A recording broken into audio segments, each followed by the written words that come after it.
everyone. It's Chucks and Pearls Day in honor of our Vice President Kamala Harris, and I put this look together. And these are Converse All-Star Chuck Taylor high tops in black and white. We'll look as if Kamala were going to a casual lunch. The top is by PJK. It's got leather on the top. It's actually a long sheer top that I tucked into this sequin dead skirt.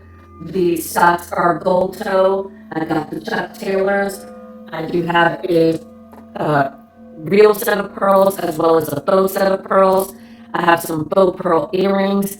To break up all of the black and white, I decided to add a seed pearl bracelet that's in this really beautiful green color.